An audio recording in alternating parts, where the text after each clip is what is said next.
Coucou les Tokuvores, bienvenue dans ce premier numéro du Toku Mag.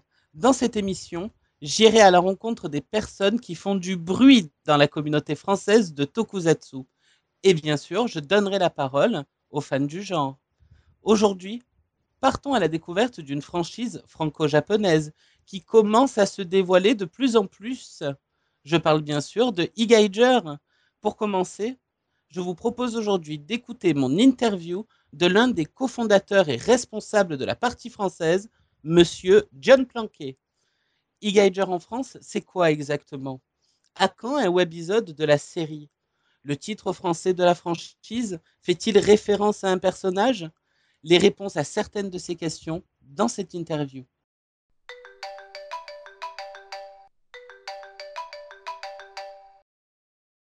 Donc aujourd'hui, je suis avec Takumi24, mais Mhm. aussi connu sous le nom de John, Ouais, qui est l'un des co-créateurs du projet Japan Hero Project E-Geiger.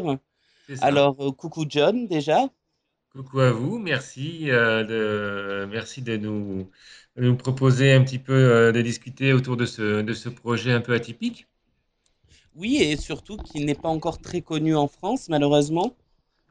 C'est pas tout à fait le cas pour l'instant. Disons que voilà, on est dans une phase de démarrage en France, hein. On a fait quelques test matchs au niveau du costume, tenue globale, au niveau je dirais, on a observé un petit peu comment ça se passait vis-à-vis du public, des différentes cibles, donc les familles, les enfants. Et c'est vrai qu'on a eu de très très bons retours sur place, ce qui nous a conforté de décliner les choses en France. Tout comme se décline aussi au Japon, hein, parce que c'est un projet qui va se décliner sur les deux continents. Et donc, oui, voilà, au niveau de la France, c'est vraiment au début du projet, c'est la phase de croissance, entre guillemets. Donc, ma foi, ça se passe plutôt bien. C'est beaucoup de travail, mais ma foi, les gens sont réceptifs, les appuis techniques apparaissent, se proposent, et à l'arrivée, voilà, ça avance et j'aurai quelques petites informations, révélations à vous faire sur justement cette avancée de ce projet en France. Donc justement, E-Geiger, c'est un local hero. Au Japon, ce sont des héros locaux qui ont pour but de faire de la médiation avec le public, à leur rencontre, d'échanger autour de plein de problèmes de la société. Mhm. En France, on n'en a pas du tout. On n'a pas vraiment de héros locaux qui ont ce but-là. Parle-nous un peu de E-Geiger en France. Quelle est sa mission? Quel est son but?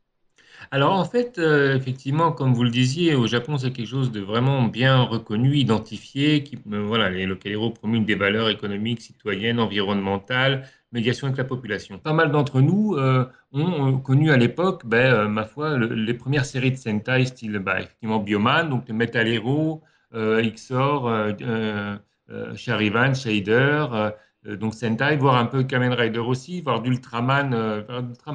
Donc à l'arrivée, je vais comment dirais-je, me servir de cette petite touche culturelle qui a fait partie des plus, je dirais, des plus anciens pour ramener sur le local hero, qu'est-ce que c'est? Donc, comment ça va se décliner techniquement en France?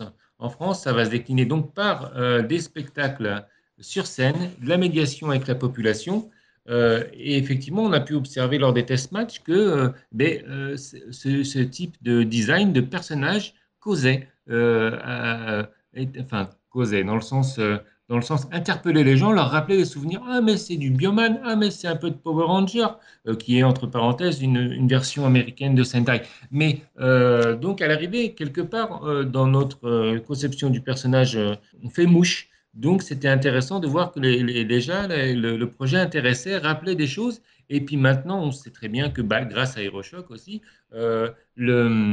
le tokusatsu devient plus accessible de par la promotion que vous en faites. Donc, pour les plus jeunes générations, effectivement, euh, ils sont, comment dirais-je, sensibilisés au tokusatsu.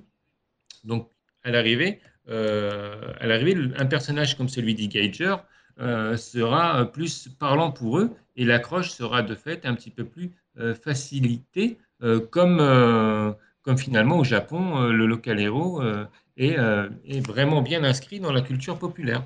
Donc justement, on va approfondir un petit peu ton personnage, celui d'E-Geiger français qui, je le rappelle, s'appelle E-Geiger 0. Oui. parle-nous un peu de ses origines. Qui est ce personnage? Ce qui est fondamental à savoir, c'est que ça sera un personnage qui sera en lien avec Igager, entre guillemets, Japon. C'est-à-dire qu'il va y avoir des passerelles scénaristiques, des arcs bien précis qui permettront de lier à un moment donné les deux personnages et les deux univers.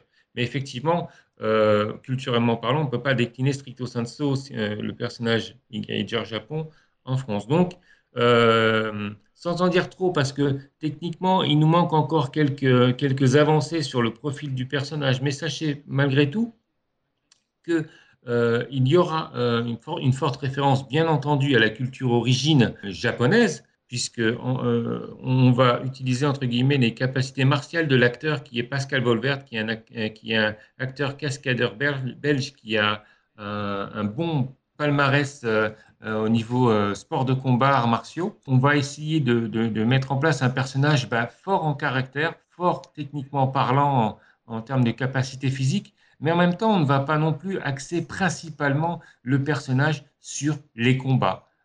Parce que ça ne se résume pas qu'à ça, et puis à l'arrivée, ça manquerait un petit peu d'épaisseur. Par contre, ce que je peux vous dire, c'est que le personnage d'Engager France, donc Zero, ne sera pas seul. Ne sera pas seul parce que nous avons développé un deuxième personnage qui s'appelle Rei Hattori, qui est une descendante du clan des ninjas. Euh, et donc, elle viendra un peu plus qu'en soutien d'ailleurs, hein, parce que ça va être un personnage principal. Disons que notre volonté, c'est que Rey soit pas là pour le fan service. Ça sera vraiment un personnage là aussi fort, important, crucial et qui finalement physiquement pourra en imposer bien plus que ce qu'on aurait pu voir jusque-là. Donc, pour ce faire, nous avons recruté mademoiselle Gemina Rossato, qui elle aussi est de Belgique, de façon à apporter à Igager Zero une touche de féminité forte et en même temps un fonctionnement, je dirais, à deux en binôme. Et l'objectif à terme, c'est quand même de constituer une troupe Igager, parce que normalement, il y a 5 personnages de prévus au total. Donc après, avec les moyens du bord que l'on a, il est compliqué de réaliser tous les personnages en même temps. Petit à petit, l'oiseau fait son nid. Donc là, vous êtes les premiers à savoir que Rei Hattori, donc Gemina Rossato, sera présenté le 17 septembre à Japan Day, qui sera un petit event local tranquille. Là, justement, quand tu parlais de médiation de la population, on est complètement dans ça. C'est une petite manifestation tranquille, très axée culturelle sur le Japon. Et donc, nous avons été contactés par Monsieur Rian, qui est le président de cette association, pour présenter un petit peu notre projet, enfin, tout du moins être présent à cette manifestation. Pour répondre plus en détail et avec plus de franchise à votre question, le, le caractère du personnage est en cours. Donc justement, Gauger zéro. Pourquoi zéro? Zéro. Alors techniquement, parce que si je vous l'explique, ça va peut-être dévoiler un des arcs scénaristiques. Donc après, je laisse votre imagination éventuellement faire un lien entre le zéro et ce qui pourrait suivre en suivant. D'accord, donc il y a déjà des passerelles Oui, bien sûr, scénaristiques bien sûr, établies. non, oui, oui, bien sûr, elles sont établies, elles sont nettes. Après, encore une fois, c'est un projet amateur. On va pas leurrer les gens et leur expliquer que ça va être le programme de l'année. Mais au contraire, on fonctionne avec transparence avec les gens. On leur explique que voilà, c'est un projet en construction. Quand j'ai commencé à faire, par exemple, un test match sur l'association en elle-même, sur la table, il y avait effectivement le costume d'Engager que j'ai fait, mais qui était en l'état, qui n'était même pas monté. Il y avait encore le tapis de sol, il y avait l'explication du projet, il y avait les bombes de peinture à côté, vous voyez. Et il y a des personnes qui nous suivent dès ça, Mm. dès nous avoir rencontrés sur le stand en France, au stand de Génération Toys pas de cette année, mais de l'année dernière, 2015. Et donc, ils se sont dit, ah ouais, c'est original et tout. Et ça, c'est important. Et c'est ce qui m'a fait dire, ah ouais, quand même, les gens, ils sont intéressés. Voilà. Et donc, à l'arrivée, on a eu le temps de mettre ça en place avec les test match costumes, les rencontres avec les acteurs, en discuter avec Simon, coordination. Et puis voilà, proposition. Et on continue tranquillement notre bonhomme de chemin sur ce qui va se faire en France et au Donc Japon. justement, pour les plus impatients d'entre nous, avez-vous déjà un planning ou une date approximative de quand les premières informations sur les e-Geiger 0 vont être révélées? Alors, au niveau du planning des Gager Zero, ce que je peux vous dire, c'est que nous sommes invités au festival Armageddon le 5 et 6 novembre prochain à Oloron-Sainte-Marie. Donc, c'est un Pyrénées-Atlantiques, c'est dans le 64, hein. Et finalement, Pascal Volvert euh, sera donc à Armageddon le 5 et 6 novembre pour incarner Geiger, mais aussi Rei Hattori, donc Gemina Rosato. Et c'est là nous allons proposer entre guillemets un vrai spectacle sur scène où là il y aura quand même un scénario, il y aura des acteurs parce que globalement, sans trop vous dire, il y a une équipe de Belgique qui va venir pour justement appuyer ce spectacle sur scène et on sera vraiment là dans la dimension de local héros parce qu'on pourra après spectacle échanger aussi avec la population sur le projet global, sur le projet en France. Euh, et ça va être sûrement très sympathique. Moi, je l'espère, on travaille pour. Donc, 5 et 6 novembre à Laurent-Sainte-Marie pour le premier spectacle sur scène d'E-Geiger Zero. Finalement, le casting d'e-Geiger est quasiment belge. Comment justement on en arrive à un projet français, à un véritable partenariat francophone avec la Belgique, qui semble justement depuis quelques années porter un très grand intérêt aux productions tokusatsu. Mm. Alors, comment ça se fait? Ben, je dirais que c'est l'histoire de deux choses. La passion, déjà, qui peut nous lier à travers un projet. Donc, culturellement parlant, je dirais les anciens vis-à-vis du toku old school, la passion. Et en même temps, après, c'est une histoire de personnes.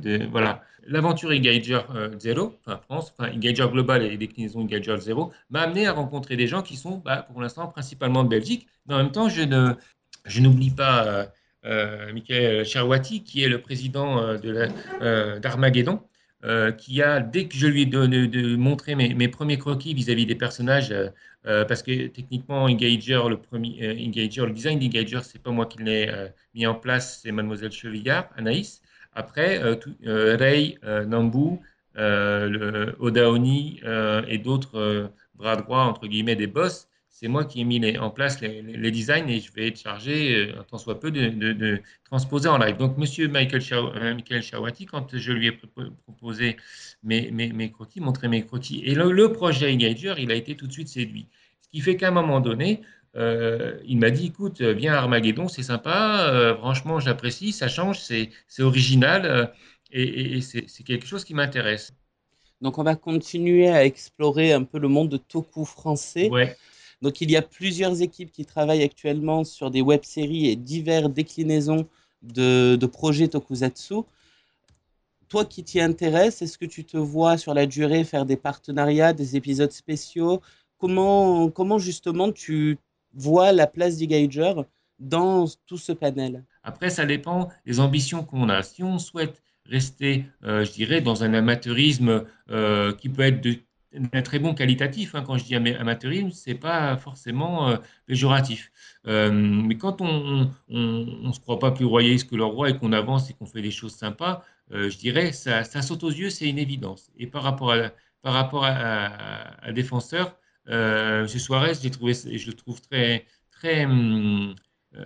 très sympathique, très abordable, très au clair sur son projet.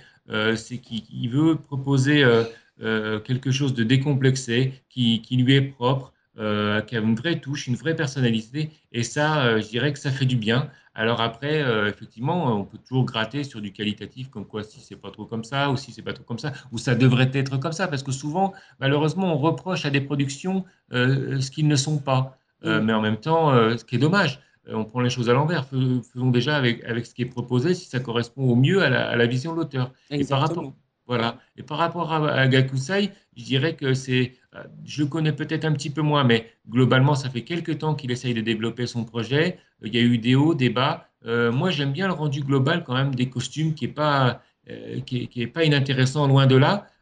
Après, effectivement, la déclinaison de Gakusai avec en plus des mechas, des ci, de là, peut-être que ça fait un peu trop pour un seul homme, mais après, comme je vous dis, je connais peu le projet. Alors peut-être que je dis une énorme bêtise, mais à un moment donné, je pense qu'il faut faire aussi en fonction des moyens que l'on a, moyens techniques, humains et financiers. Sinon, ça peut être démesuré et puis à l'arrivée, 4 ans après, on n'avance pas trop alors qu'on pensait qu'on serait peut-être à faire des mécas, des machins, des trucs, alors qu'on a déjà du mal à sortir, je dirais, une fluidité dans la réalisation, dans les combats, éventuellement dans des SFX. Vous voyez ce que je veux dire? Donc, à un Oui, moment donné, oui, oui. il faut savoir ne pas mettre éventuellement la barre trop en fonction des appuis que l'on a, mais en même temps, à un moment donné, si les appuis se développent, répondent, ben là, effectivement, on réajuste le projet et là, on envoie le steak et on avance et on avance et on avance. Mais c'est compliqué dès le départ d'avoir, je dirais, une vision un petit peu, peut-être un peu trop grosse du projet. Par exemple, pour revenir à eGadger, nous, de toute façon, on espérait gravir certaines marches, mais à un moment donné, on en gravit une. Si l'autre se fait pas, bah, je veux dire, ça, c'est pas grave en soi. Par contre, je fais un petit parallèle avec mon collègue Simon et eGadger Japan. Nous participons au plus grand festival de Local Hero donc du Japon à Tokyo au mois d'octobre. Et ça, parallèlement à la déclinaison française, c'est vraiment quelque chose d'extrêmement important pour nous.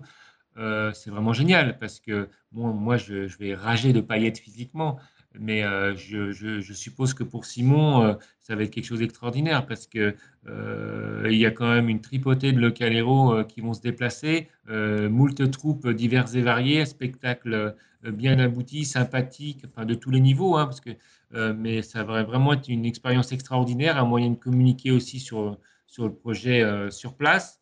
Donc vraiment c'est un événement important, je dirais, pour toute l'asso. C'est pour ça que je fais rejoindre ce festival à Tokyo sur le propos d'aujourd'hui qui était un peu plus axé sur Geiger Zero, donc déclinaison entre guillemets française. Justement, j'espère très bientôt donc interviewer le e-gauger japonais, donc Simon Mhm. Gérardin. J'espère que je pourrai recueillir justement ses impressions et toute son excitation à la venue des événements à venir. Mhm. Oui, vous verrez, il est au taquet, il est passionné et bon, ça sera sûrement un grand plaisir d'écouter l'interview qui en découlera par la suite. Donc justement, vient un peu ma dernière question de cette interview, celle qui va boucler cet agréable moment que nous avons passé ensemble. C'est réciproque, oui. Donc, je me suis aussi intéressé un petit peu à la musique de e-Geiger, car e-Geiger Mhm. a un thème, Oui. a un son qui est d'ailleurs génial, dynamique, puissant, que je vous proposerai d'ailleurs d'écouter dans l'ending de cette interview. Vous en Mhm. écouterez quelques secondes. J'espère que ça vous plaira, chers auditeurs. Mais parle-nous justement de la création de ce thème qui est vraiment excellent et qui colle au personnage. Oui, donc la musique, le thème d'Engager a été co-construit par Simon Gérardin, David Kaminski et Julien Depied. Et par rapport donc à ce thème d'Engager, oui, c'est un thème qui est vraiment léger, entraînant, un peu typique des années 80. Ça me fait un petit peu penser à du jeu vidéo. Personnellement, après, c'est ce que ça me renvoie, hein. Oui, oui, Euh, oui, ça ferait vraiment penser à un jeu rétro, oui. que vous dire de plus sur cette musique? Ben, j'espère qu'il y en aura d'autres de toute façon. C'est pas fini. La collaboration ne devrait pas s'arrêter là. Il n'y a pas de raison qu'elle s'arrête là. D'ailleurs, Donc le voilà, thème qui est génial, que vous pouvez acheter en cliquant sur le lien dans la description de la vidéo. Il est tout à vraiment pas fait. cher et il est très très fun. Donc, si vous Oui, voulez soutenir le projet eGadger, je oui, vous invite à vous le procurer. oui. Merci pour cette petite pub. Effectivement, c'est quelque chose de financièrement très accessible qui nous permettra de continuer aussi le projet hein, par le soutien financier que ça va apporter. Et puis, vous vous ferez plaisir en écoutant ce thème très original de mes collègues David Kaminski et Julien Depied et Simon Gérardin. Ben écoute, je te remercie vraiment beaucoup, John. Je pense que toutes ces réponses vont pouvoir aider un petit peu plus les gens de la communauté française à connaître, à justement apprendre de nouvelles choses sur ce projet qui est Mhm. encore en train de grandir petit à Mhm. petit. Mhm. Et j'espère avoir le plaisir de te réinterviewer dans les mois à venir afin de justement discuter de l'évolution d'e-Geiger et j'espère avoir tes retours sur justement la convention Armageddon qui se Ouais. déroulera. Tu peux nous le redire? Le 5 et 6 novembre à Oloron-Sainte-Marie, à côté de Pau. Donc bien sûr, toutes ces informations seront résumées dans le descriptif de la vidéo.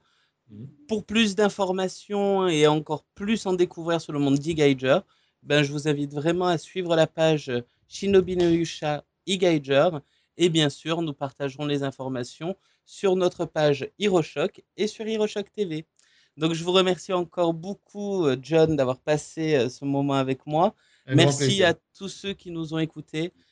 J'espère vraiment que vous allez vous intéresser à ce projet et le soutenir, car il n'y a que trop peu de projets Tokusatsu en France. Moi, je vous donne rendez-vous pour une prochaine interview et un nouveau numéro du Tokumag. À très bientôt et appréciez le générique d'e-Geiger. Au revoir. Au revoir, merci.